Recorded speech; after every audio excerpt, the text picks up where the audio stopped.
The Battle of Britain is about to begin.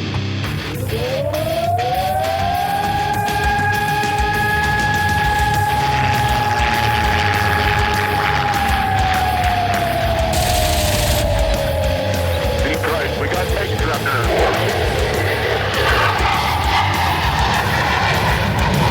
Let's follow a range on me, Christ. I'm doing out right on the target right now. I've got a couple of these right in front of me. I'm going out for it. Right, I got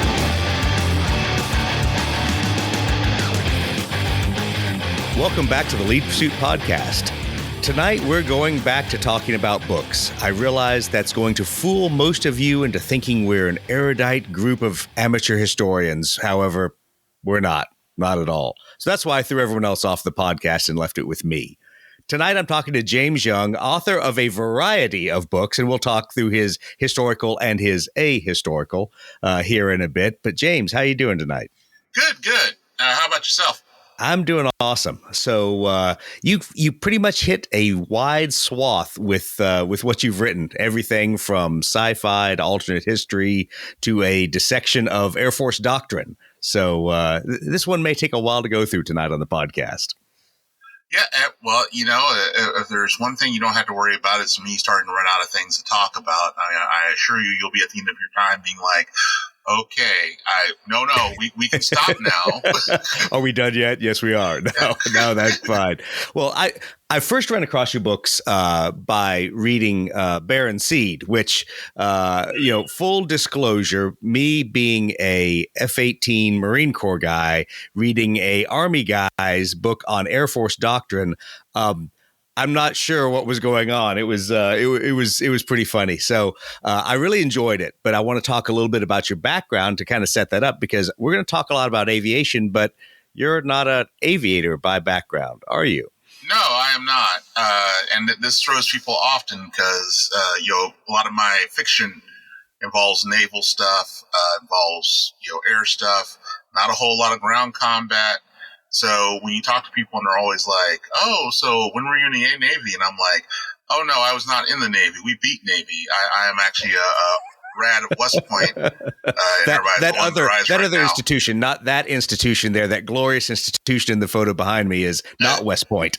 Yes. And that's, well, we all do what we must. I'm sorry. My parents knew each other and were married when I was conceived. So therefore I couldn't go to West Point. So. Well, that whole thing about the family tree not branching, though, I know you didn't mention. All Army Navy jokes aside, no, it's good to talk to someone from a service academy, first of all, but second, who's branched out of his background, because so many times you hear people write about what they experienced, not about genres and specialties and things that they weren't a part of. Yep. It all started. My dad was Air Force. My dad was Air Force NCO, and of course, me as a young kid, I thought everybody in the Air Force was a pilot, so I was trying to figure out, how are you a sergeant and a pilot, Dad? And, now, mind you, he's already out. I think, my lifespan and my dad's service in the Air Force overlapped by, maybe 2 years. I had to go back and look. So, I was late to the party. My parents had already been married for, my sister's 4.5, about 5 years. My mom will probably glare at me right now. No, it's 4 years. 4 years. I was right the first time. Math, hard. That's why I'm a history major. I was about to say. So my parents had been in Europe their whole marriage. I was born on German soil. I was born in Wiesbaden. Was very confused about the sides in World War II. Various things we won't get into. Just thought my dad was Japanese. That's a long story. Dad was a prankster and rather lighter skinned than I am, and spoke fluent Japanese and occasionally confused his son. Excellent. Well, that's fine, because my dad in the Marine Corps served in Japan for his second tour of duty, and I could never understand, because movies like Midway came out when I was a kid, and I'm like, Dad, how did you serve in an enemy country? Not realizing that war had been over for a while by the time he was there.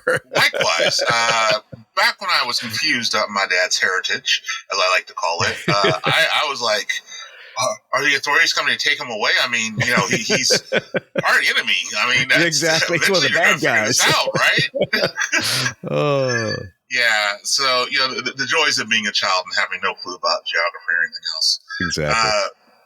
So I was interested in aircraft from a long way back. When I was a kid, I wanted to be a fighter pilot. It was a great tragedy for me when my eyes went bad in the 5th grade. I still remember teachers like, James, why are you squinting? Well, I can't see the board. And she's like, well, can you see it from when you sit up here at the front? Well, yes. Okay, well, just the rest of the year, we'll put you up here. And, note home to my parents like, hey, James is having to move to the front of the class to see the board. You might want to go get this checked out. And lo and behold, they're like, yeah, kid, sorry, your eyes went bad. My dad tried to salve it a little bit. He's like, well, I knew fighter pilot was glasses. We'll see how that goes. But, I mean, as we all know, that doesn't work. If your eyes are bad at the start, they're not helping you. They're kind of like, yeah, we got lots of people who want to be in these, hot rods. Sorry, kid. Now, we've already trained you. Yeah, it's a different story at that point. Yeah, we're going to do what we can. So, that being a failure, I said, well, I've always wanted to do, ground combat, tanks. Tanks sounds like a plan. So I went to military academy and became an armor officer. Was in the Army for 6 years, got out, became a contractor. That was wholly unintended, but originally the plan was to move back to Kansas, where I reside, to do grad school. But for various reasons, there have been confusion in communication. At that time, even though I was getting out of the Army from Germany, I still had to pay out of state, and I would have had to pay it the whole time. And I was like, well, no, thank you. Yeah. That's a little bit painful for grad school. I like both my kidneys. It's better to have them both. So I started working as a contractor. After doing that for a few years, got insourced, and I always say it's the Michael Corleone thing. I tried to get out of the Army, but like every time I get out, they reel me back in. Exactly. And so I still work as Department of the Army civilian. But as far as the aviation thing goes, I was going to do both my master's and my doctorate on the strategic bombing campaign. And I had a boss who looked at me and he said, don't you think there's enough books on the strategic bombing campaign? I mean, literally, your own wall. And yes, I have a wall of them. So the wall, the bookshelf, you can see the height of the bookshelf. The bookshelf right here is pretty much the top 3 shelves of strategic bombing campaign. So I said, I said to myself, what's something else I've always liked? So I've always been a fan of Vietnam Air War. Yep. And I blame it on, there was a book I got it was basically a magazine edition I got for free. And, one of those, when you get a year subscription, they give you the special magazine fold. And had 2 articles on the F-105, one on the F-4, and, one on the wild weasels. And I got to thinking, I'm like, there's not a whole lot of stuff on the wild weasels. I wonder if I could, start looking at that stuff. So I'm like, all right, well, I'll start the wild weasels. And this was right as they were declassifying a bunch of the Vietnam stuff. Right. And to wit, when I go down to Birmingham, or to Maxwell Air Force Base, rather, and when I go down there, some of the stuff I've got, it's still just barely declassified. It's still got secret on it, and a date 6 months before when it's been declassified. And this is the stuff I'm copying back in 2007 as I'm making the trek down there to Alabama. And here I am driving back, and I'm just sitting here thinking, I've got a whole bunch of documents that say secret in the back. This is not going to go over well. If I get stopped by some state trooper, I mean, I'm going to jail tonight. This is not going to end well. So did a lot of that research and everything else, and that's what became Bear and Seed. Bear and Seed's basically my master's thesis cleaned up a little bit. And I think it's an interesting book because perspective wise, as services, the Navy and Marine Corps and the Army and the Air Force couldn't be more different in how they look at the world. And so it was hard for me reading through the book to step out of my marine aviation way of thinking and go, wait a minute, this is not a discussion of marine aviation. This is a discussion of how the Air Force fights wars. And to that point, it's interesting how much you hammer down on doctrine or the lack thereof as part of the focus of your discussion. So I try to be not an armchair quarterback. I mean, there's some truths in life that I hold. Douglas MacArthur was an idiot. Joshi Naguma really needed to make a decision, and that going into Russia anytime after March, is a just bad luck because winter's going to catch you. I mean, like, unless you're the Mongols who probably show up in Moscow in Bermuda shorts, like in winter, like, oh, yeah, I was about to say, but then they were like, this is awesome. This is not winter. You call this a winter? Yeah. So, but with that being said, I try not to armchair quarterback because the Air Force, the whole point of Baron Seed is when you start off with bad doctrine, and the Air Force's doctrine, this is probably the best example since post-World War II, where basically doctrinal acquisition or doctrine and how we're going to fight things mirrored acquisition. Yeah. If you look at the massive retaliation doctrine, World War III was going to be over our tops. Right. I mean, SAF was going to launch second strikes, but you're bouncing rubble. Curtis LeMay and the Air Force planned on everything being taken care of in 30 minutes or less. And that's before you got ICBMs in the mix. Right. There was just going to be one big bum rush. Smoke them if you got them. We are going to start with the tactical fighters to blow a hole in the corridors. Here come the B-52s, and we're going to just basically erase the Soviet Union from the face of the earth. Yep. Soviets can get some of their licks in, but if we strike fast, strike quick, we're going to get them before they get a chance to get us. So, if you start with that basis, which that's Eisenhower's doctrine, Eisenhower's up front, and there's a couple times he looked at both the Chinese and the Soviets and said, y'all realize that, there's not going to be a whole lot of discussion. There's not an escalation. In that doctrine, there was no escalation. There was no response options. No, there wasn't. Our escalation ladder is a rocket. And it's, that's, and it's got something in the megaton range on the front, just so we're clear. Yeah. There's none of this, we're kind of inaccurate. Well, you put a big warhead on something. Yeah. Actually not a factor. CEP is 5 miles, so make the blast radius 10. Okay. Exactly. And if you look at it that way, you start to understand how you go into Vietnam, and it's a train wreck. Mm-hmm. Everything from ordnance to platforms was not geared for this type of war. And when you hear people say, well, they blame the politicians and everything else, as I say a couple times in that book, if McNamara had a stroke and the next person up had said, you know what, y'all figure it out, just don't bring China into war, but there's no restrictions.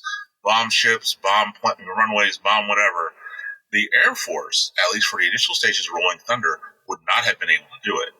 Right. Because they literally would not have had enough conventional ordnance. Like, I've been like, all right, well, we dropped about 5 B-52s full and a couple full-on, F-105 strikes, like max power and everything else. And waiting on those bombs to get built, guys. And it wasn't just the Air Force. Everybody, the famous Forrestal fire, everybody forgets. The reason why this happens is you're literally taking 1,000-pound bombs that have been put on crates in 1945, and it's set in a sweltering Philippine jungle.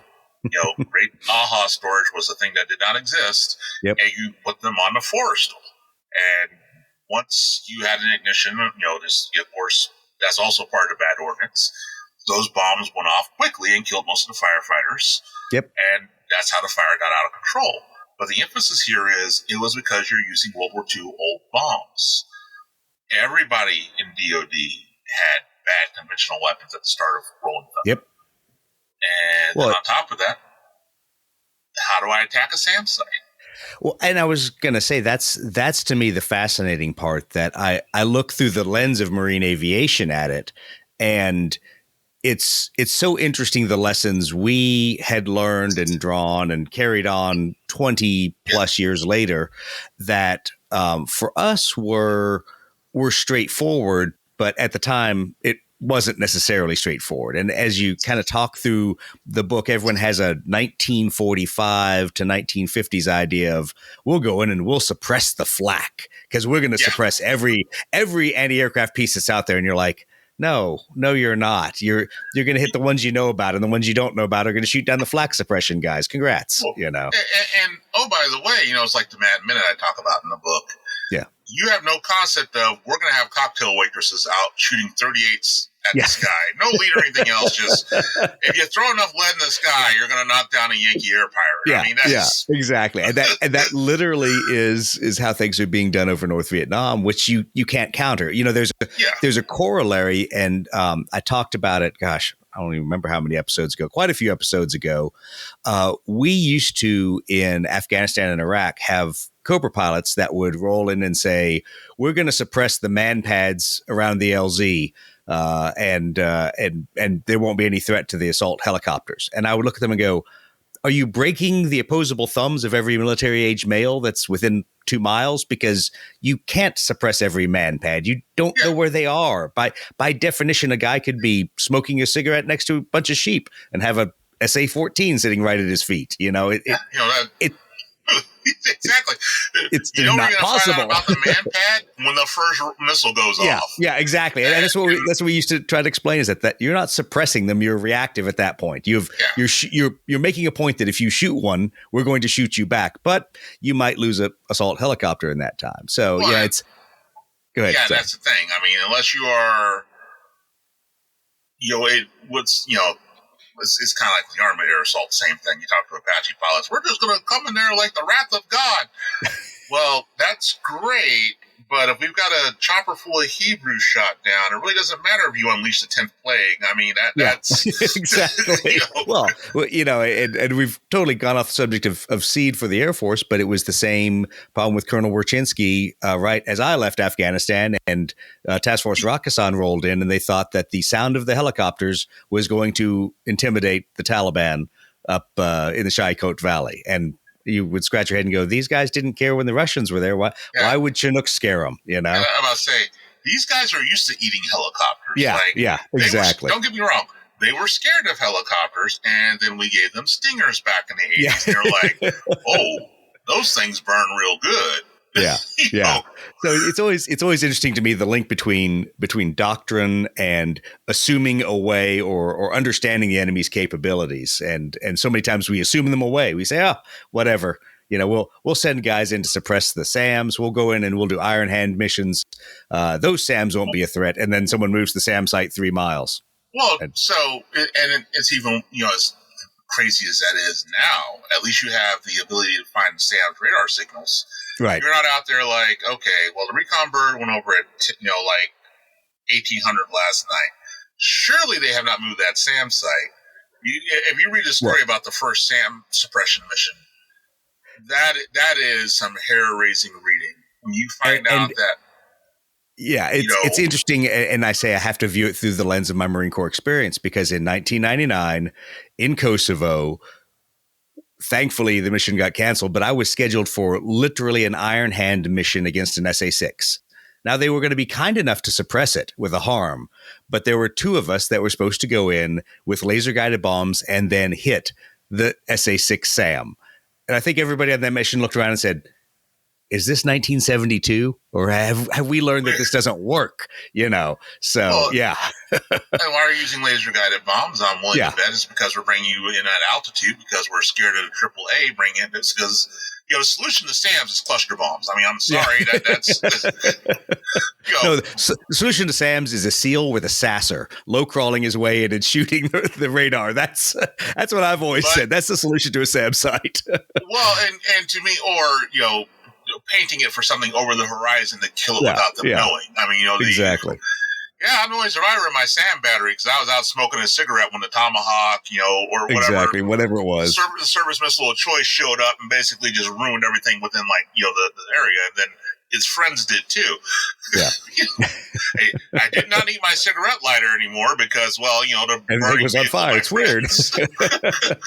Well, and to go through Bear and Seed, and as you kind of break down the the doctrinal failures and the doctrinal failures that were then magnified as equipment failures, because if you have no doctrine, no one's going to buy you the right equipment.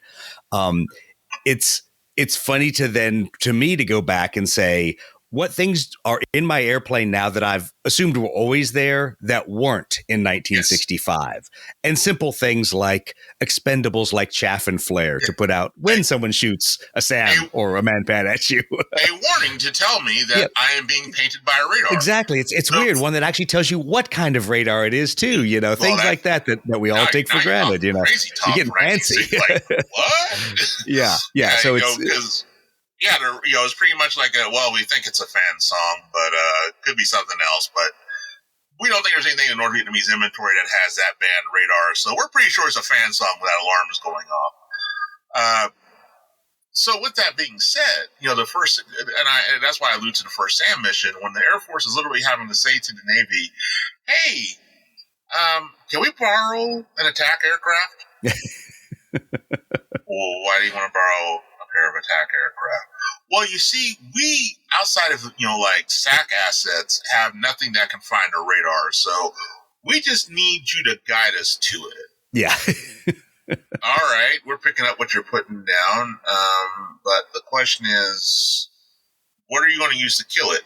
Oh, we're going to bring some rockets, some nape. Yeah. A little bit of 20 Mike, and let's bring a knife to a gunfight. That's a great idea. What are you bringing with this? Well, we're going to put on some F-105s. You realize all our attack aircraft are subsonic, yes, with the exception of the A-5, Vigilante, which is supersonic in the sense of no one, it will go in real fast, toss its bomb, and run like hell because no one wants to be around a nuclear blast radius. But as far as that goes, doesn't really have a radar homing because it's kind of like, shoot at me if you want. I'm faster than your missiles. Yeah, exactly. I'm not worried about your missiles at low altitude, okay? Which is why it's the primary recon jet for Rolling Thunder. But our A4s are subsonic. Oh, we're sure we'll figure that out. Yeah, not so much. Yeah. And time, distance, strike package building. So once again, I laugh. It's things that to me are second nature now because of Red Flag, which is a lesson learned from Vietnam and from all of those things, that I sit there and I go, how is this not common sense? How did someone not stand up and put everybody's route on the board, figure out the speeds they're doing the route and go, that's not going to work, boys. But they didn't have to because they never had done it. Because the Pentagon said, you're going to do this. Yeah. And nobody wanted to look at Robert McNamara and say, that's a great trick, Mr. McNamara, but Mr. Smart Guy. Yeah, and then it gets even worse, when the 1A4 goes down for maintenance and, legit goes, like, I can't remember what the fault was, but it's a hard fault. Yeah. And the guy is still like, just give me a couple of, just fly some mechanics out here and we can do this either tomorrow or we get some guys out here and give me another 34 or 45 minutes. And they're like, no, Washington says we have to hit this time. It's directed by the Pentagon, and we are not going to fail this. And it's a total massacre. Yep. To the point where the Air Force says, okay, we've got to figure out a suppression aircraft. And then not having learned anything, they say, well, let's go with a second string aircraft. Yeah, let's get a second string aircraft. That won't look weird at all. Like, F-105s, F-100 airframe. Yeah. I wonder... It comes back to the whole argument about the F-100, and people on the podcast have heard me tell the story because we do a scenario about it now for Beyond Mig Alley. We do the first and only and probable shoot down with an F-100 versus the MiGs. And the discussion is that event was strategic for the poor F-100 community because two of the F-105s get bagged. And it's blamed on the F-100 guys. It's obviously all their fault.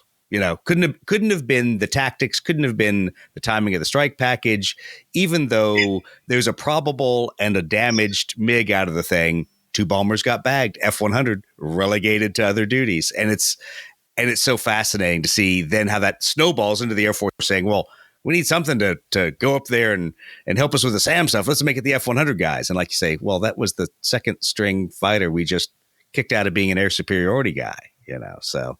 Well, and it's not even, so your other problem is it's a two-seat F-100. Yep. So it's, you're sacrificing fuel and weight and everything else. This thing is straining to keep up with the strike force. Yep. We're back again to wait. No, why didn't you guys just start with an F-105 variant? Yeah. Why does this take a few people getting shot down before you're like, oh, well, golly gee, I guess we better have something that can keep up with the strike force and marry up a whole bunch of stuff. I mean, don't get me wrong. You read a good book that I recommend to people is First In, Last Out. It's the personal stories of the Weasels, and you just read that whole development process, and it's like, what were you guys smoking? Yeah. And for us in the Marine Corps, it kind of feels like any day as a tactics instructor in the Marine Corps, because they were finding out what worked and what didn't work. And they're like, well, that didn't work, so let's not do that again. Whatever, no matter what, let's definitely not do it that way. And then you had the fact that the services have different views on, seed. Oh, or as the Navy calls it, I understand, SEAT. Yes. The fact that you don't pronounce it the same is kind of like, okay, this is an example why there's a problem. But the Navy's kind of just like, well, yeah, you just pick your 4 guys that are going to do iron hands / flag suppression, throw a Shrike on it, and hey, go with God, guys. When the radar warning goes off, shoot a Shrike. Just launch one. Well, our tactics had evolved by Kosovo. So by the time of Kosovo, rather than launching an anti-radiation missile, when your radar warning would go off, you would say Magnum, the code word for launching an anti-radiation missile over the radio in the clear. And strangely, the Serbian SAM site would go off. Well, because they're not stupid. Yeah, I mean, you have a couple of encounters with Mr. Harm, and you start saying, "Oh wow, this is a whole." Like, it's weird. Yeah, this will wreck your day.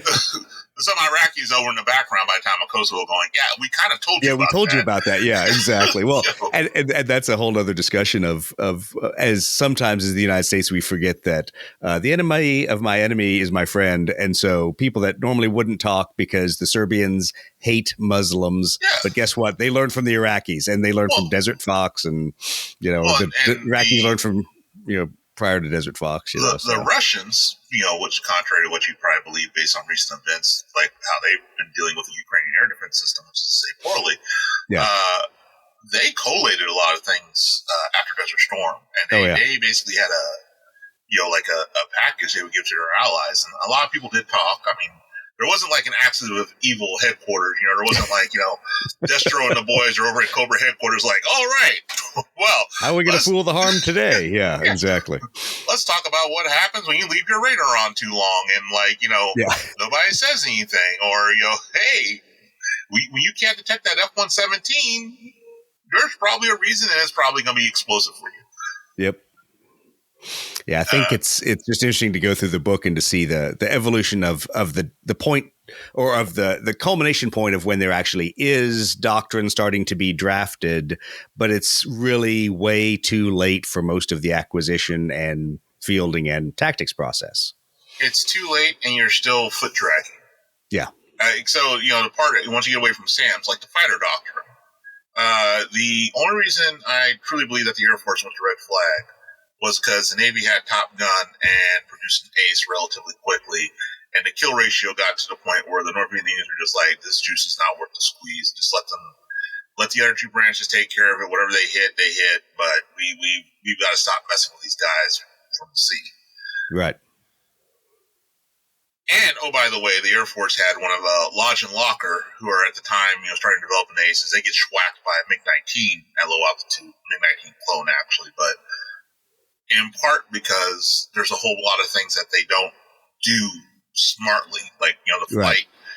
They set the conditions with combat tree to have a great fight, but then once it gets down to turning and burning, a little bit of target fixation, a little bit of actually the North Vietnamese used to make 19 as a slasher, which you should do, and you end up with the then top aces of the Air Force dead. Right. And a whole bunch of other people shot up. And meanwhile, of course, that same day, Cunningham and Driscoll just wreck shop, have 3 kills. Now, not the point that some people will point out to you, though, is like, well, of course, the Navy had a high kill ratio. It's like they're fighting only, mainly MiG-17s. And it's like, well, you can only fight who comes to the arena, first off. Right. But second of all, the Air Force ain't doing so great against MiG-17s when they encounter them either, folks. Well, that's kind of that's part of the story that I think gets pushed aside a little bit. And the MiG-17 is a credible threat. It is no slouch. Yes. That thing, its ability to turn and its ability to add energy when it's not being threatened is eye-watering, to say the least. If you're a guy in a F4 Phantom, that your two tactics are run away, turn around, come back, or go vertical and hope that you can outclimb the guy. Hope that he's a bad shot for about the first 10 seconds you're going vertical, and then come back around when he stalls out.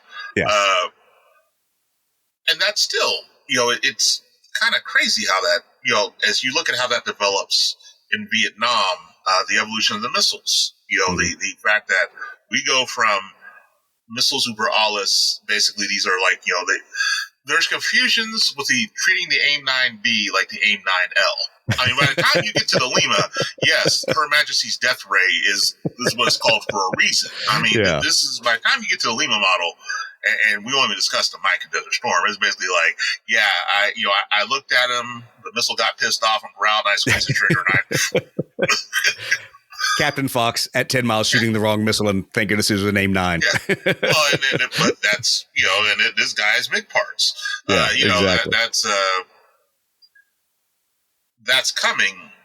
But again, you have the Air Force. In the Air Force, you have to fight the SAC bombers. You have to fight, but we still have to be ready for the big one. And it's like, we're fighting this huge war in Vietnam, my friends. Yeah. In case you didn't notice. This is the big one right now, but the really big one probably isn't going to come unless we screw this one up really bad. Well, and, there are a lot of things that set the conditions for, the Air Force finally getting serious about it. That helps. Right. And I always laugh about the AIM-9 because I tell people, I'm like, because I can't believe we're still using the same Sidewinder. I'm like, well, first off, current AIM-9s and the old AIM-9s are kind of like saying, I'm trying to think of even something that you could compare it to, because this thing has been through so many iterations. Your Ford Mustang is not a Ford Model T. Yeah, exactly. But they're both Fords. I mean, yeah, exactly. It's about where the similarity ends. Well, I mean, even the 9 Bravo, and then going into the D and further on, there's a lot of changes that change the seeker heads and the ability of the weapon to be actually credible rather than just a 5-inch Zuni rocket with something that growls stuck on the end. Yeah, well, and with that being said, you also have, I mean, it's relatively cheap. That's, you can put up Sidewinder, and it handles things well, handles rough handling well. Versus a Sparrow, where it's like, oh, you've landed with me 3 times. I'm just I'm gonna come off the rack and not even fire my rocket. Yeah, that's but I have a whopping 1 Sparrow shot in my career, and that one also failed right off the rail and went stupid and went down into the water as we would call it, a tuna seeker. So I have no love for the Sparrow either. And again, by the time you get to the Sky Flash and also the late model Sparrows is not as bad. That's kind of, I mean, the Sparrows in Desert Storm did a good job. I think the kill percentage is like something like 80%. Mm-hmm. Now, and your problem with the Vietnam Sparrows is also you have people like launching them outside of parameters. Like, well, okay, I'm this guy's about to kill my wingman, so I better get his attention. That sort of thing. Yep. Wait, what do you mean that's heading up to someone else in the strike group? Oh, okay. No, it's fine. It's hitting some hamlet down there. Yeah, exactly. Just, hey, we're in flood mode. Just turn the radar off, and it won't go anywhere. It'll just go into the dirt. Yeah. It's weird how that works. Yeah. So when you look at the 2 missiles you go into Vietnam with, I'm sorry, I shouldn't say 2 because you got don't forget the Falcon. Yeah, exactly. The mighty Falcons over here. Like, everybody forgets about me. It's like, no, there's a good reason. Exactly. We intentionally forget about you. Yeah, you're the reason why the Air Force is like, I'm glad the Soviets didn't invest in bombers because this is the primary thing we put on our F-102 and F-106.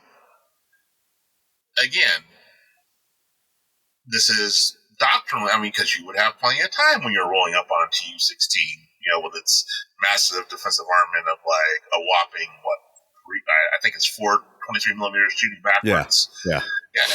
I've got plenty of time over the wastelands of northern Canada as I'm coming up behind this massive bomber to do all the switchology, make sure, okay, I got to give this thing to 10 seconds. All right. Now I've got to shoot it within the next couple of minutes at this big, massive, wave of bombers in front of me. What's left after the genies have come in and, detonated all over the place. Exactly. I'm half flash blind, but you know what? For the Republic, I'm going to go up here and shoot this guy.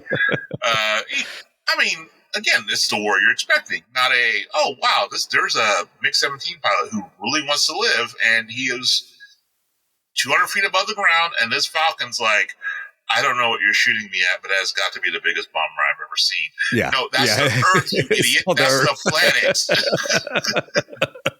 planet. Yep. Well, I also, as we were doing the Beyond MiG Alley rules, there was so much arguing about how missiles work and how they're supposed to work. And I think too many people have watched Top Gun or movies like that and tend to think they are wonder weapons, and you pull the trigger and they go straight and true every time. And it's just not that way. We were reading so many of the accounts. Yeah, exactly.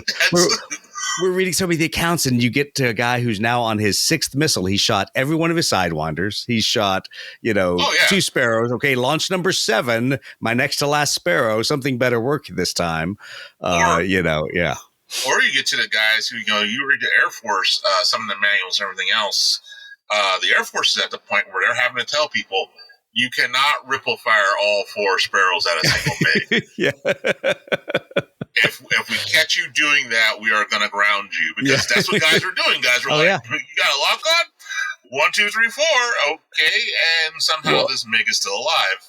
Yeah. Meanwhile, we talked about it that the problem is your radar is pointing straight out in front of you. You're in a dogfight mode. It's like you're jousting with a flashlight in the dark and hoping to hit somebody, and good luck with that. Outside of Operation Bolo situation, the North Vietnamese also have the advantage of air-ground controller. So, hey, comrade, there's 4 large aircraft sneaking up behind you. Look out your rear.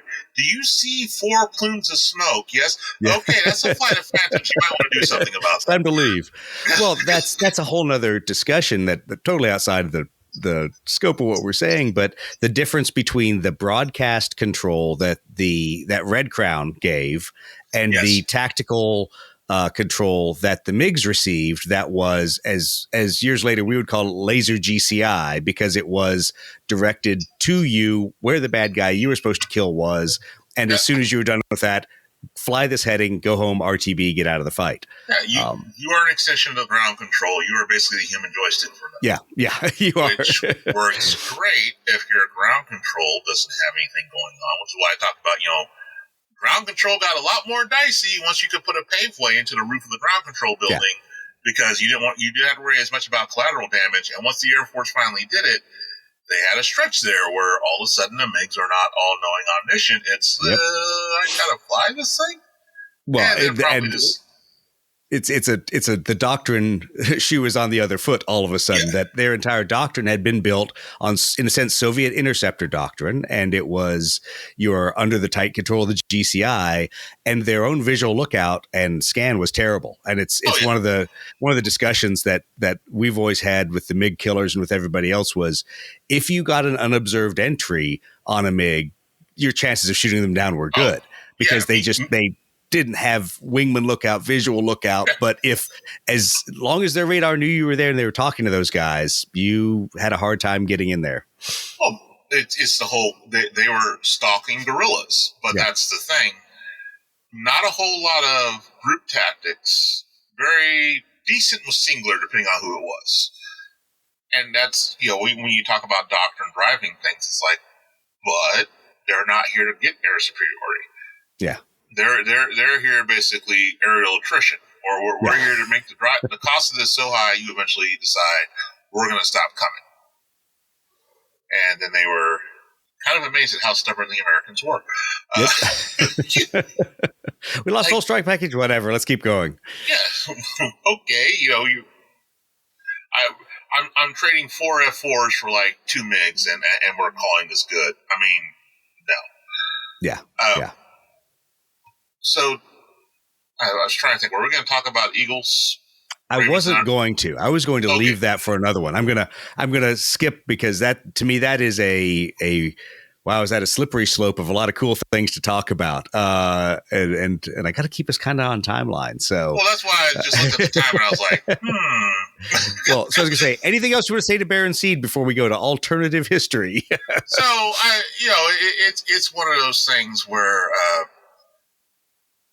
Because people keep asking me, are you going to do more nonfiction? I'm like, folks, there are 24 hours in a day. I have a commute. I have a day job.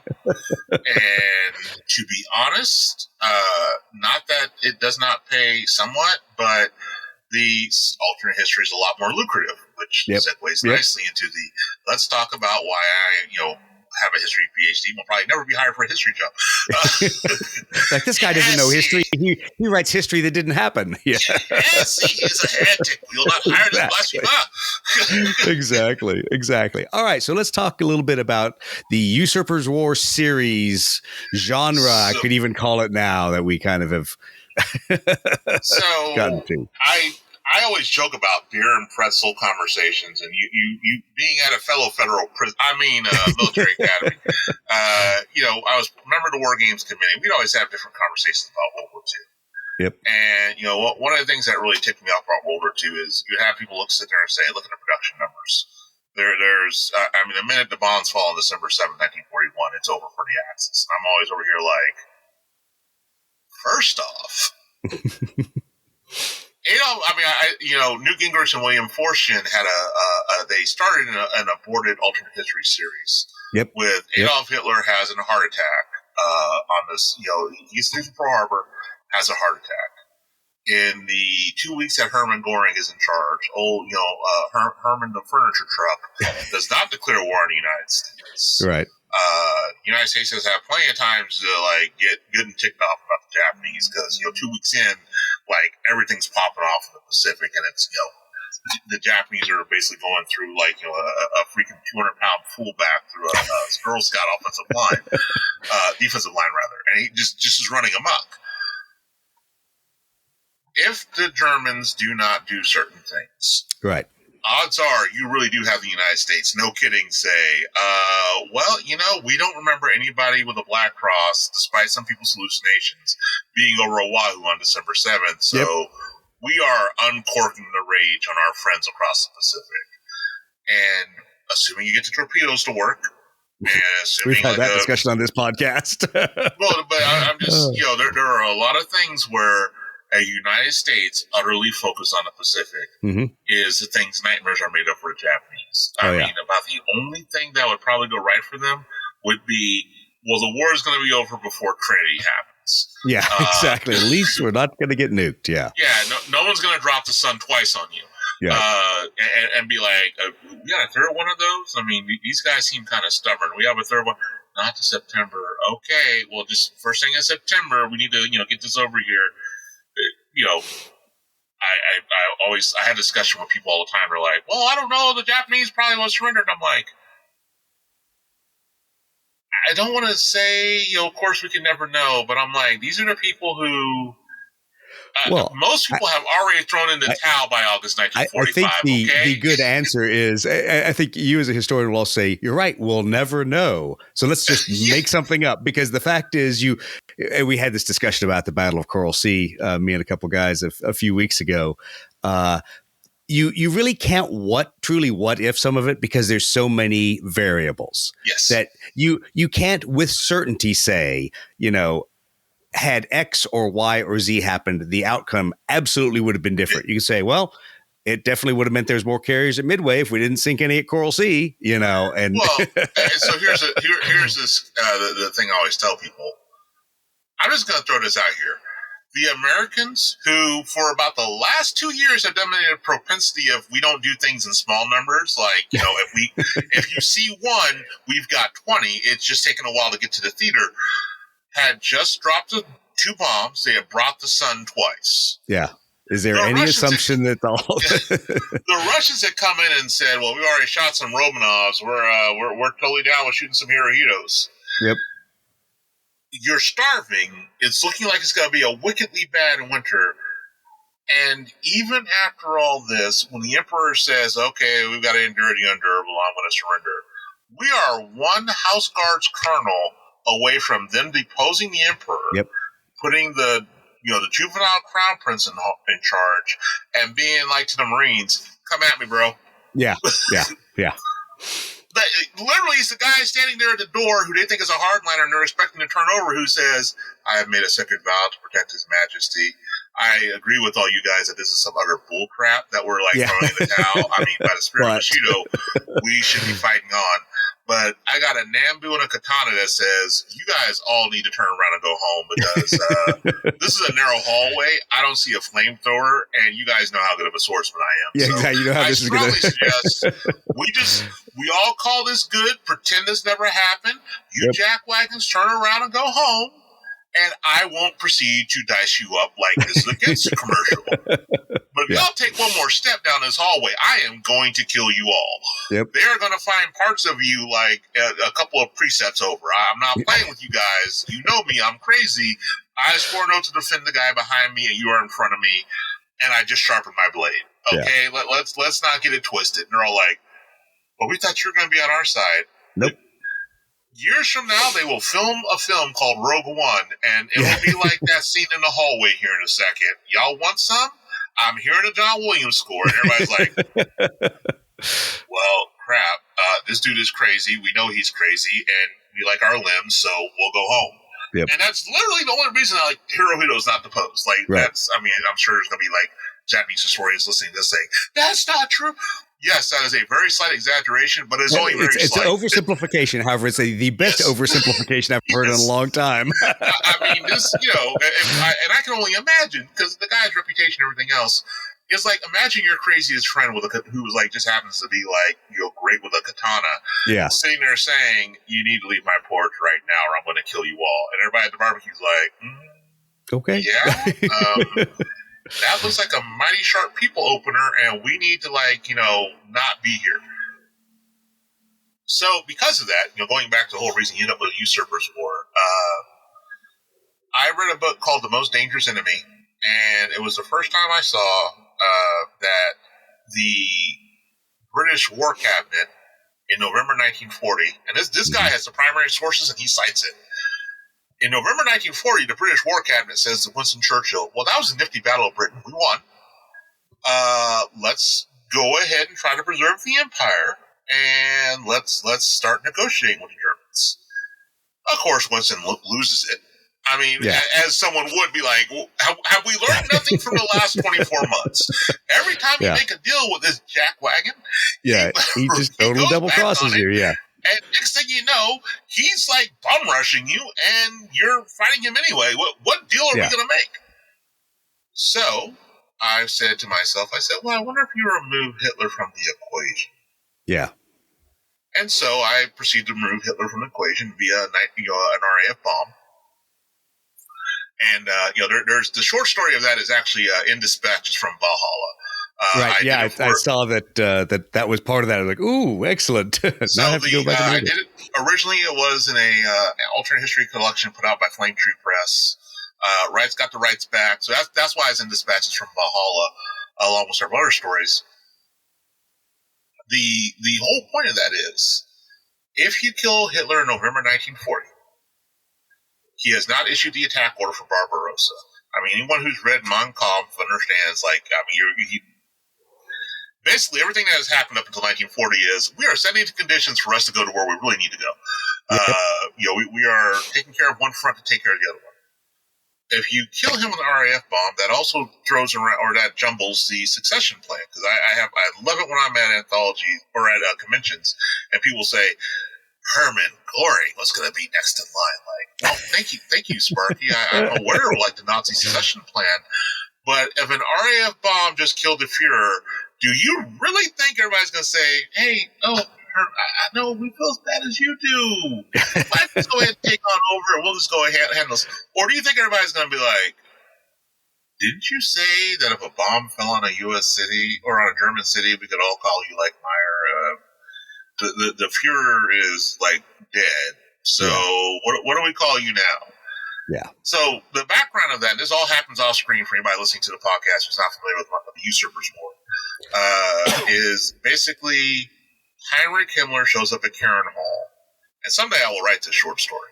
Heinrich Himmler shows up at Karen Hall, SS to his back, and basically gives Hermann Göring an option. You can do this the easy way, which is in your terrible upsetness and everything else, you suck Star to Luger. We say, oh, how terrible, poor Herman, whatever else. Karen Hall stays, your widow is taken care of, etc., etc. Or, me and my 40 friends here can kill you. And we're not going to kill you, by the way.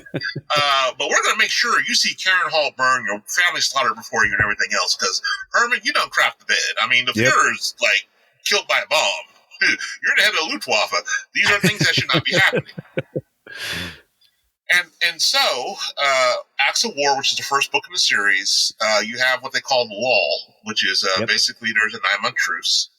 And there's a 9-month truce, and you end up with, during that 9-month truce, Germany, there's a lot of fixing of inefficiencies. Albert Speer ends up in charge of production early. You have a lot of we streamline. I've referred to it offhand talking to people. I'm like, again, this is one of those things where if and when I get to the European series, I may talk more in depth about this. You're going to, the Germans basically fix a lot of things, have about 6 months of production, and then Winston Churchill's and blows up, they kill a Nazi official. He has some of the free, it's probably going to be free checks because Lord knows free checks always kill people, Heinrich. He kills a prominent Nazi official. I think I refer briefly to who it is, but I might retcon that. And the Germans then proceed to say, okay, well, I guess this is back to game on. Because and anybody who's doing the math here, they're like, wait, 9 months from November is not. No, because there's still some conflict there for a bit before, basically the war cabinet says to Churchill, no, we cannot invade the continent by ourselves. If they're offering a truce, we're going to take it. Right. And what you end up with is Second Battle of Britain that rages from about late March 1942 to August 1942 and culminates in the firebombing and nerve gassing of London, which leads to a no confidence vote, and the Churchill government falls. Yep. All of this happens right, this is literally, they're coming to sign what they call the Treaty of Kent, which is basically the surrender of the British Isles proper, and not a full occupation. It's basically a surrender of we're going to non-hostilities, at the start of Acts of War. What ensues, the reason why they call this a Usurper's War, is, it's not too much of a spoiler because it happens in the first 90 pages, we have the Billy Joel line of England gets a new queen. And if you do some math, you realize how old Elizabeth is when this happens. I won't get into the mechanism, but basically there's a regicide. Yep. Elizabeth ends up in charge. She is recognized by the Commonwealth. When this happens, Heinrich Himmler, never missing an opportunity, sees an opportunity, basically forces the British Parliament to rip up the Abdication Acts. A certain American divorcee has a suspicious swimming accident. She must have been taken by a shark. It was Otto Scorzini with a buck knife off the coast. And she dies. So, Miss Simpson has left the building. So you end up with Edward back on the throne in Buckingham Palace. And some Brits had to make some choices. The Germans end up with a chunk of home fleet. The rest of it flees to the various Commonwealth countries. And all of this happens in the first half of the book. Anybody who sees the cover is like, okay, we're picking up what you're putting down. But explain to us why all this is happening. There's USS Arizona on the hardcover getting torpedoed by a Kate, or the ebook cover, you have a Dutch Spitfire shooting down an Oscar. Yeah. Okay. Well, in the Pacific, because you had all this going on in Europe, the Japanese army decide to go north, they get mangled, just absolutely manhandled. You get up with the Japanese Navy in charge of the Japanese government. Pearl Harbor does not happen. Russians or Soviets just chase the Japanese off the continent, basically. But the desire for autarky is still there, and the Germans make a whole bunch of deals, realizing we'd really like the USN to be focused elsewhere. So how about we give you a jump start? And, oh, by the way, we have no means of occupying these colonies that were handed over to us. So here, have Singapore, as well as, a couple other positions. And they would have had Ceylon, but basically Ceylon, governor, everybody else says, no, how about that's not going to happen. India becomes independent, and so the rest of the book is how you get to the point where the United States and Japan come to blows. Because it's still going to happen. And so that will happen about March 1943. And the rest of the series is going to be it's going to be a 4-book series. Book number 4 is basically going to be the culmination of the Pacific War, more or less. Yep. It's not going to be the whole thing. It's not going to be the end of it, because everybody's all like, how are you going to wrap this up in 4 books? But it's going to be, at the end of book 4, you will understand how this war is going to go. And it's not going to be a case of, as I said to people, talking about, and then we went to this island, and then we went to this island, and then we went to this island. It would be boring. Like the core series again. Oh, sorry. Yeah, that's heresy that I speak out against that series of books as a U.S. Marine. But after a while, they kind of were all the same. Yeah, exactly. After a while, they were kind of all the same. But that's all right. Well, that's because you're right. I mean, that's. Yeah. Oh, look, another island. Let's invade it. We got to another island, and now we have flamethrowers. We got to another island. We learned our lessons, and now we have Amtraks. We got to another island. Oh, look, kamikazes. It's, but book 4 is going to be a culmination, and I will probably come back and wrap everything up. So now my tentative plan is 4 books in the Pacific, then the 4 books in Europe, and then the last 2 books wrap up the entire war. Nice. Because there's going to be characters that cross over from the Pacific. Anybody who's read Pandora's Memories, which is my novella, knows that there are Pacific characters who end up in Europe, mainly because, I never throw good characters away, but also because I need to have a common thread between the 2 of them. Right. And how they end up there is the Marine Corps and the Army Air Corps end up sending a contingent to Moscow, because the Red Air Force, as with history, is going to get mauled. They're not going to get mauled quite in the same way, but they're going to get mauled. You can't fix the Red Air Force in this amount of time. Sure, you can. You just shoot more pilots. I mean, that's the only problem. Stalin's going to Stalin. Political commissars are going to commissar, and they're not going to be quite quacking as much as they were in 1941 in our timeline. But when the Germans turn east, it's going to be a bad scene. Yeah. And by the way, the Germans are going to bring nerve gas, so that's going to have a salutary effect on suppressing some airfields. Yeah, absolutely. So, but with the series, I always tell people, highly recommend it. You can find reviews online with the Midwest Book Review, Amazing Stories, America's First Sci-Fi Magazine, various other places that have really said it. It's got over a 4-star rating on Amazon for all 3 books so far, plus the novellas. Yep. Well, and that's my thing is I still am staring at your first 3 books that I haven't cracked the cover of, so I had to end up picking up The Victorious Meeting as the novella and go through that, which I really enjoyed. Now I like that one because I'm an Academy grad, Naval Academy, and so I reluctantly admit I like anything about boats, but unlike a lot of military fiction that is not very tactically deep. At least in that novella, there's a lot of discussion about why things are happening. Why, where are the other fleets? Why are they not supporting us? And there's a discussion about it that's much more strategic picture, and that individual tactical decisions or pure chance, as even in that book, pure chance plays a part there. Of how that influences the greater strategic picture, and that sometimes your focus and what's really important to you is not the importance of the coalition commander, and you're just a pawn, Mongo pawn in Game of Life. Well, and your problem becomes also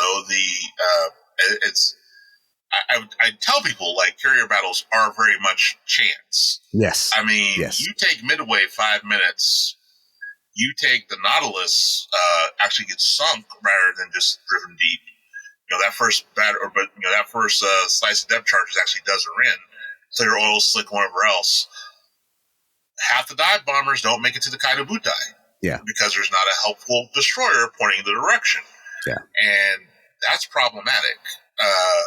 You just have, Shattered Sword, which is another book I recommend on Midway, has gone to, bust the myth of, oh no, the strike was a raid on the deck and everything else. No, Chushi Nagumo had indecision as well as just bad luck, to the point where you were probably another 30 minutes out. Yeah. Yeah. But I really liked Shattered Sword, but there's a slippery slope there, and we talked about it a little bit earlier, that people will connect very discrete tactical decisions and say, absolutely, if all these 17 things had happened, we know that we would have won, and you're like, that's a lot of things hinging on each other, Yeah, because Taman Yamaguchi doesn't get poisoned by Bushido, looks at the odds and says, there are at least 3 American characters, or for that matter, Yamamoto looks at it and says, the report here says 3 of my 4 carriers are on fire. Yeah. What are you doing? Well, I'm attacking the 3 American carriers. Because we can rebuild a carrier in like 6 months? Yeah. How about we call this good? Yeah, let's call this good and let's go figure this out. Yeah. Yeah, and we'll get Shokaku and Zuikaku. We'll get them, back up to strength, and we at least have a rump Kaido Butai, as opposed to you going out here doing Charge of the Light Brigade and completing the loss. Yeah, that's my argument about. We were having a discussion about the Battle of Coral Sea, and I kept saying, well, if you hand wave away the Battle of Coral Sea happening, the +2 Japanese, +1 U.S. carrier, I'm still in the same situation. I'm still roughly throwing the same odds at each other. And you're worse off, actually. Yeah. I think you're worse off. Yeah. Because there are some things that Fletcher figures out at Coral Sea. Like there are some things where he's like, okay, SBDs as a combat air patrol, bad plan. Bad idea. Yeah, exactly. I thought they had 250s up the front. I thought that was okay. It was a great idea. See what happens. Yeah, not so much. Because they run into actual fighters and they get mauled. I mean, Yep, absolutely. Well, and to me, that's why I say there's always so many things that are contingent upon each other, and people will make discussions about what if the Japanese invasion fleet hadn't got turned away and was able to land at Port Moresby, and I'm like, have you tried an opposed amphibious assault? Did you remember the Australians didn't take their cannons and machine guns in the mountains? That's going to make for a real fun amphibious assault when you're right in the teeth of those things. Yeah. If you look at the Japanese, like there was an article in, I want to say, Naval History a few months ago, where they talked about the Japanese amphibious plan for Midway. And if you're reading this, you're like, my God, they were getting ready to run Wake Part 2. Yes, yes. Maybe if they brought up Kondo's heavy ships, it would have gone okay. I mean, 6 battleships, I think it was 6. 6 battleships can do a lot of, defense suppression, like on Midway Island with what's there. There's not a whole lot of places to hide. Here we are just outside of 5-inch range and bring the broadside over. Yep. But with that being said, like the amphibious plan is like, y'all gonna end up with a lot of dead folks. Yeah. And so I shudder to think what would happen at Moresby with a larger defensive force. Yeah, larger defensive force, a ringed port, all those kind of things that for me as a Marine, I'm like, I'm not going there. What idiot said land there? I'm going to take the alternate Japanese plan, which is walk over the mountains, which seems much smarter to me. Didn't work out for them either, but I like that plan better than walk over the mountains. Don't mind the headhunters. It's advisory only. Oh. That's don't mind the guys just like basically dying of all sorts of jungle diseases. Yeah, because you have a group of people who say, "Oh, the Japanese are so much better in the jungle." I'm like, no, the Japanese are better at dealing with 30 to 40% losses from the jungle than the Western forces were. Because the Western forces would say, "Oh, maybe we need to retreat or surrender." The Japanese are like, I ain't got Let's time keep marching. to die. We're good, or we'll hang out. We'll hang out for a while. To me, that's the lesson of Guadalcanal. What do you know? We're isolated. We're cut off. We can't get supplies. Psh, we're good. And I'm like, that's a terrible plan if you're the Japanese, but they executed that plan in spades. What are you going to do? Long pork. What? Yeah. I'm sorry. Yeah. Oh no, but that's I think General Slim's comment about everybody talks about fighting to the last man and the last bullet. The Japanese are only people who do it regularly. That applies there. I mean, that's. Oh, yeah. So they might have been able to force the issue for that reason, but it's kind of like you always joke about, like, the Japanese win the Coral Sea and they win Midway. What do you have? 2 bleeding ulcers that are basically going to eat your army and your navy. Yeah. Absolutely. Yeah. Japanese held on to a portion of Guadalcanal also. How'd that go for that, Jay? Yeah. Well, we talked about a couple of weeks ago the tyranny of distance, and people forget how big the Pacific is. Yes. And they say, well, if the Japanese had won at Coral Sea and had been able to cut Australia off from the U.S., and I'm like, no, you just detour another 100 miles. Yeah, and the Japanese still have to patrol. They have to leave their safe haven to come find you. I'm like, you can't cut off Australia. It is literally physically impossible. This is like Star Wars and trying to cut off a planet. I mean, it just doesn't work that way. Actually surround a planet, whereas as an IGN, you cannot surround Australia. Yeah. All you're doing is, like you said, okay, I'll even give you 500 miles. Yeah, exactly. So I have extended, say, by 4 days my trip. Yeah. I'm still getting stuff there. Yeah. I mean, and it's not like Australia has nothing, by the way. Yeah. So it sucks. It's unfortunate. But on the other hand, as the IGN, I now have this long line to support. And Midway's even more farcical. When I hear people say, oh, Midway, and then, well, the United States may have sued for peace. And I'm like, no. There is a universe where the United States sues for peace after a battle of Midway. In that universe, Kimmel gets plenty of warning, and he goes to war, or he sails. And again, there's a reason why the Arizona is getting torpedoed on the front of acts of war. Because I've had people argue with me about that at cons. I'm like, okay, I'm not even going to argue with you about my opinion. I'm just going to cite what Nimitz said to Congress after the war. Yeah. Nagumo had like a 4 to 5 knots advantage over us.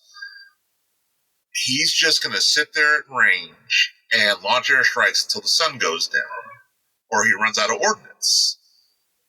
And then he's just, if he runs out of ordnance, he's going to go home. But we're probably down a couple of battleships. If the sun goes down, he's just going to come back the next day and he's going to sink whatever he can get his hands on. Yeah. But at no point am I catching him. Right. Yeah, exactly. And knowing what we do now about the Devastator and the relative quality, I mean, there's all you're doing is basically littering a whole bunch of artificial reefs in the northwestern with the aircraft that you've sent his way. Yeah.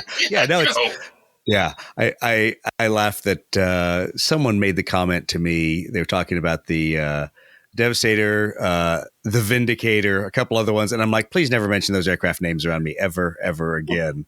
I'm like, just The Devastator is not a bad torpedo plane for like 1938. Yeah, well, yeah, exactly. Yeah. If we start a war like 3 years earlier, we're good. Yeah. I'd even say 1939. I mean, for goodness sake, the British are out here like, we got a biplane. Yeah, that's true. However, they did manage to cripple the Italians with a biplane. So, yeah. In harbor. Yeah. And again. At anchor. Yeah. I mean, and they managed to cripple the Bismarck. I mean, don't get me wrong. I love me some ferry swordfish. Yeah. I mean, there's. I hate them. Hate them with a passion. Anything biplane, I hate. But here's the thing. I mean, it's effective as long as no one shows up with fighters. Exactly. The minute someone shows up with fighters, channel dash. Yeah.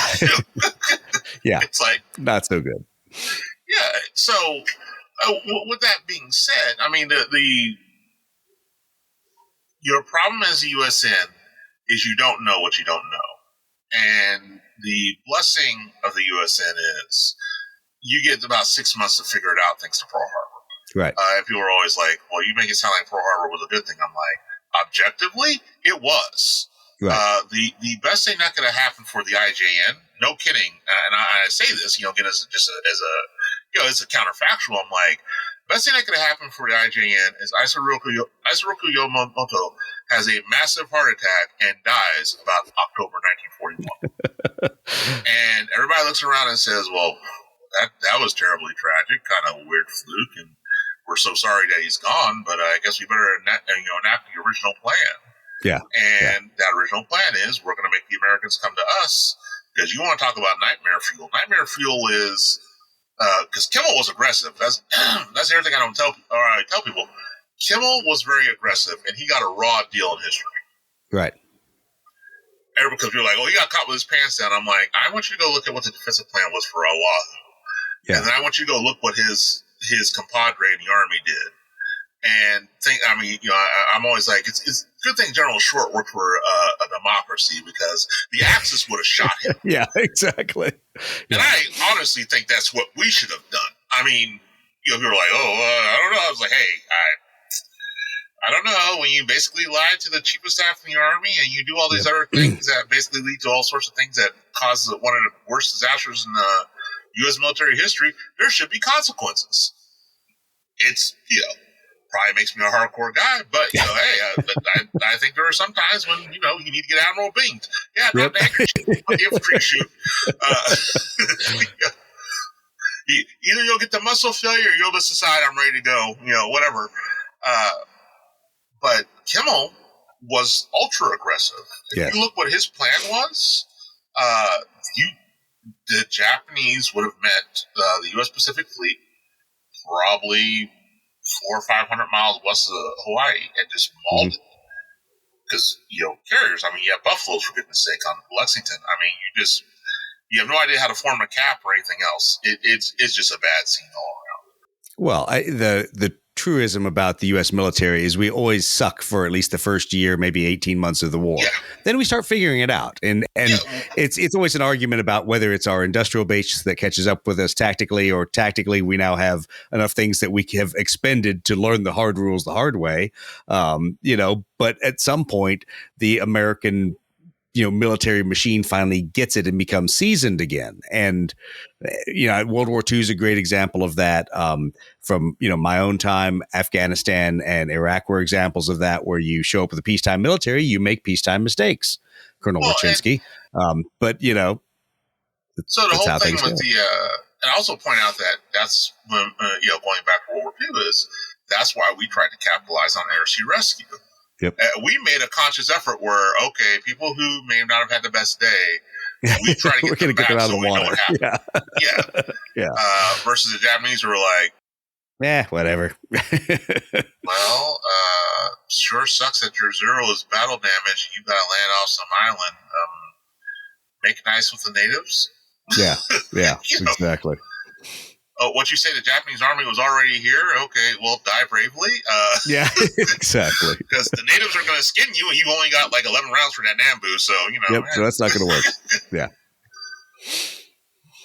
No, I think it's just, it's interesting to look at the lens of alternate history, both as a war gamer and, as someone that enjoys history, because there are some things you can try out, you can play out in a variety of war games, whether it's, Blood Red Skies for aviation things or other board games. Like I'm looking over at my Victory in the Pacific and War at Sea from Avalon Hill from years ago. Well, that's going back. Yeah, I know that is dredging up those old games. Back when Avalon Hill was in its heyday. Yeah. So I tell people all the time, I actually have a couple of friends who are war gamers. I'm like, no, if you ever want to run one of the scenarios, you want to what I call the Battle of the Regicide, or you want to run some of that. I encourage it. I'm happy to have that happen. Because I'm always curious how it'll turn out. Because I use Sea Creek for a lot of the naval battles. Yep. And I do that to try to keep myself honest. Because if you don't do that, then you basically have plot armor. And you're looking like, Return of the Jedi when, the stormtroopers just don't throw a thermal detonator at that nice, convenient blast door behind two of the three most wanted people. Stop thinking tactically. Come on. We're getting our butts kicked by a bunch of angry teddy bears. If only someone had a flamethrower. It's weird. Oh. You know what? This gets the indigenous life under control when they're swinging logs at you, lighting some of them on fire. Yeah. Why would they think of that? No, not at all. But so in all seriousness, when I sit there and people ask me, they're like, "Well, is this your only series?" I also point out that there's a standalone. I have an independent late take golf. So that was another one that I did an article for late take golf naval history for 80th anniversary issue that came out back in August. But one of the things I've always said with late take golf is I'm like, if you take Karita out of the equation, because there are some indications that the reason why Karita turns around is he basically looks and he says, "I'm not killing several thousand of our sailors." Right. We've met honor. This is getting kind of hairy. These Americans are throwing down a little bit crazier than I thought they were. I'm not just going to sacrifice all these sailors. Then probably loses the Congo on the way home. Has a whole bunch of other stuff go wrong. But and I also tell people, don't hold it too much against him. The man's on his second flagship of the fight already. And he just watch the most powerful. He's had a little bit enough of the BS that's going on at that point. And he's not like a spring chicken. This is oh golly gee, we threw Grandpa in the bathwater. Then we covered him in oil. Then we bombed him for 4 hours straight. Yeah. So I understand it. So Wonder No More is the name of the alternate late take golf I did because, I tell people straight up, I'm like, there's going to be no Iowa versus Yamato. I know everybody, this is what everybody came for. There's battleships on the front. There must be Iowa versus Yamato. It's like, no. I don't think that's much of a fight, really, because I got to be honest, and here's where the fanboys started getting mad. I mean, we literally have holes at proving grounds with Yamato deck or with battleship plate that we shot with 16 inchers. Yep. We know what happens. It's the argument of American technology, and we had this argument in the Blood Red Skies community about the Hellcat. And the Hellcat in the original version of the game was so useless and so terrible and would get just absolutely chewed up by an A6 M20, and we're like, this is the airplane designed to shoot the zero down. That shot it down in numbers. It literally was designed to be able to perform differently. Clearly, we messed something up here because all things being equal, I mean, the Hellcat was not dominant just because by by the end of 1943, Japanese pilots were basically quacking. Right. This is not what that helped, but it's even when it's an impressive airplane. When you go to Wake, there's that famous Japanese ace who gets gunned down at Wake because he basically uses tactics that you fight with the Wildcat, and then he's the one there in the zero saying, "Oh, well, so this is what it's like to be outclimbed and stall out." Exactly. Come back tomorrow. Yeah, no, tries again. No, not so much. You're pretty much going to machine gun me here, aren't you? Yeah. Okay, well, and that's why here I am at a shrine. It's weird. Here's how that worked out. I always just tell people that there's so much technological work done in the U.S. that is very different than other countries that didn't really do so much exploitation of their enemy's gear. In the U.S., ours literally was designed against specific things. We will design this ship's cannon to defeat the maximum armor on the biggest battleship that our planet has. We've got this 2,700-pound shell that we have a doctrine. This Volkswagen that we're going to lob at you. of long-range, deck-penetrating fire, and that's what we're going to do. We are going to get to the point where the West Virginia does not have the 2,700-pound heavy. She still has the old 60-inch guns. But the fact that the West Virginia at the Battle of Saratoga Strait, I think it's either first salvo or second salvo, direct hit. Like there are some people who think it was her first salvo. Yeah, because there's some dispute on the primary sources. I mean, basically by that point it's a hot mess anyway. The destroyers have done all sorts of things. More tin fish and normal fish out there in the waters by this point. One Japanese battleship was already done for. Yep. It's kind of a confusing fight. But the fact that you're arguing first round or second round, I want to say it's in the top 5 longest shots at night. They have not even seen this battleship yet. They're just saying, okay, here's this green dot on the radar. Here's the bearing. Here's the speed. Whack 'em, Bob. Yep. Oh. Now, why anybody thinks that this is going to be different the next day because, well, it's Yamato, she's selling faster. No, the actual thing that would happen with Task Force 34, to go, if Kincaid and Halsey had actually just said, we don't know what this Army elite is talking about, we're going to direct coordination. If you have Lee sitting outside San Bernardino Strait the early morning of October 20, I think it's 25th, when Kurita comes streaming out of there. Yep.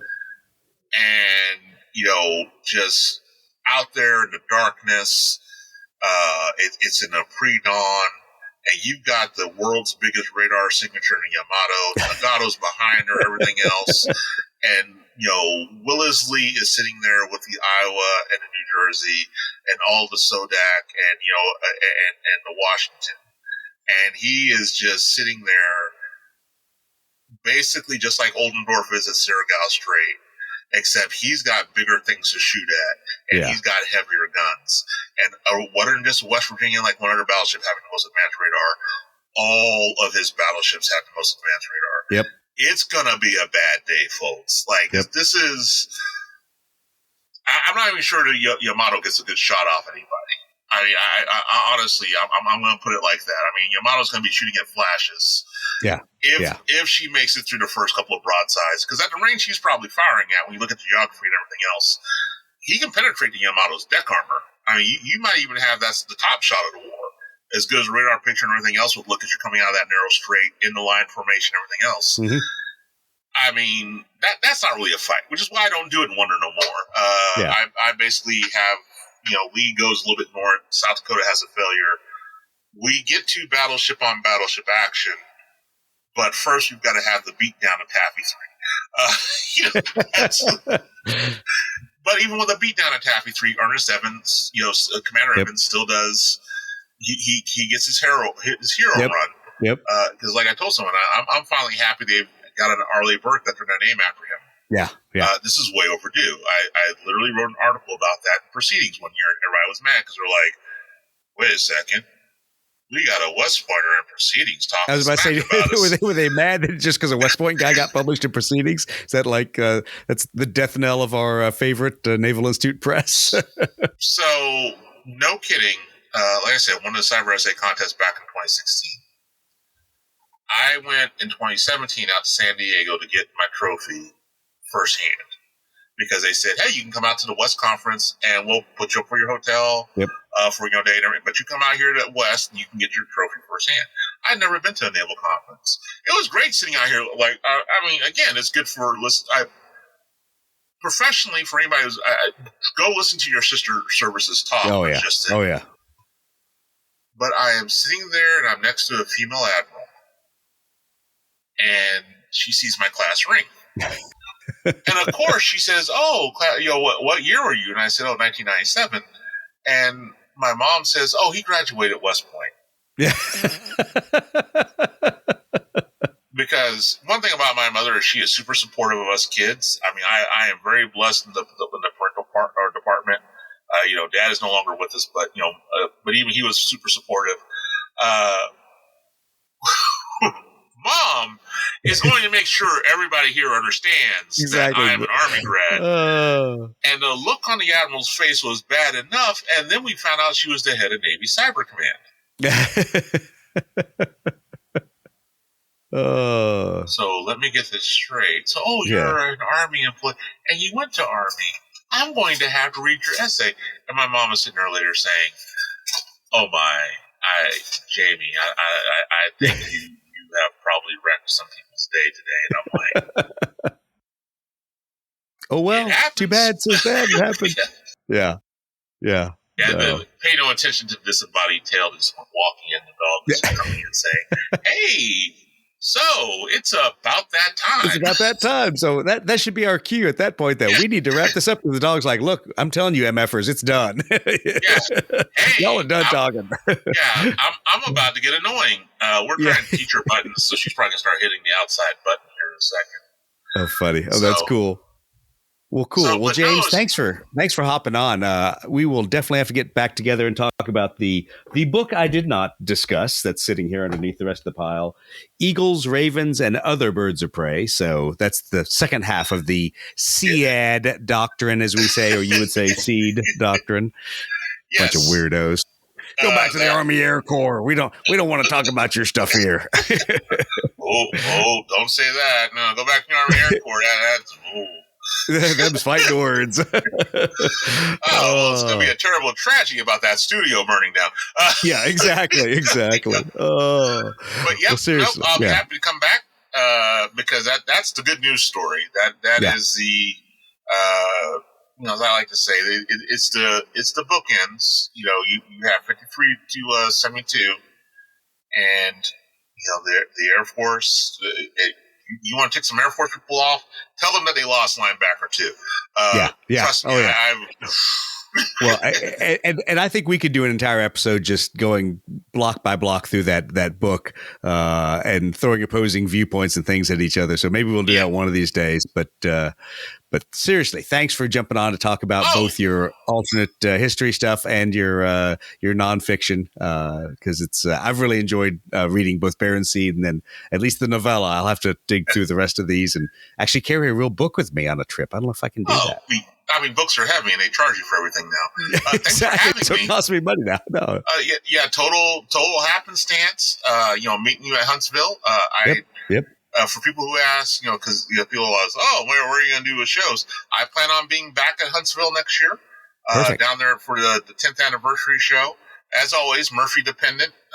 But the other shows, I have Kansas City Planet Comic-Con because that's pretty much a home game as I call them.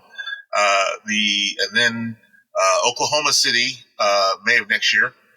So I was in Tulsa several years ago, and I've always wanted to get back to Oklahoma because I did Tulsa, and then there was SoonerCon, which is out there by Norman, and then I haven't been back since before the emergent phase of the pandemic in 2020. So I definitely want to get back to Oklahoma.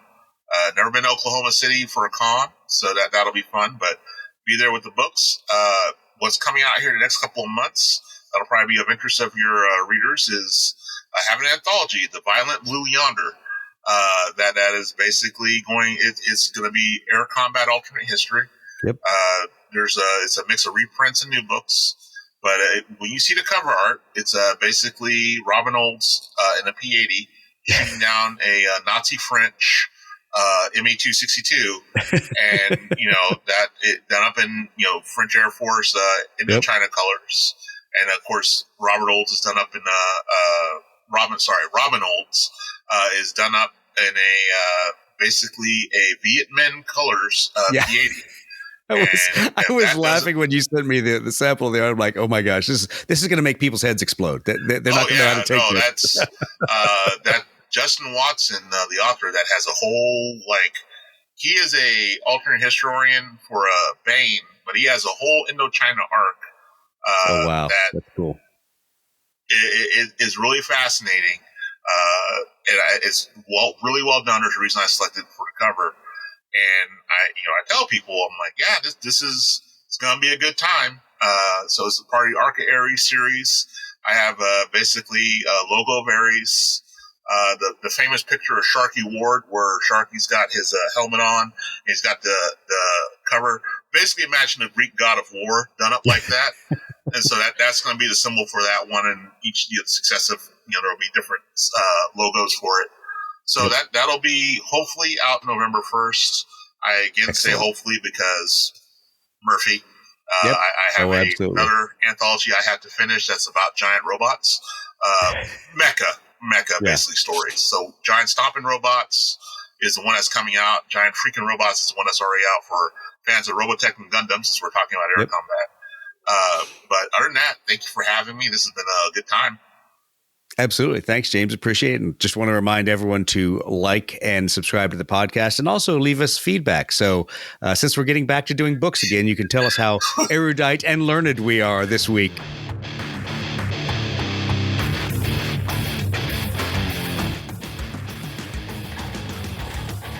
Leave us feedback.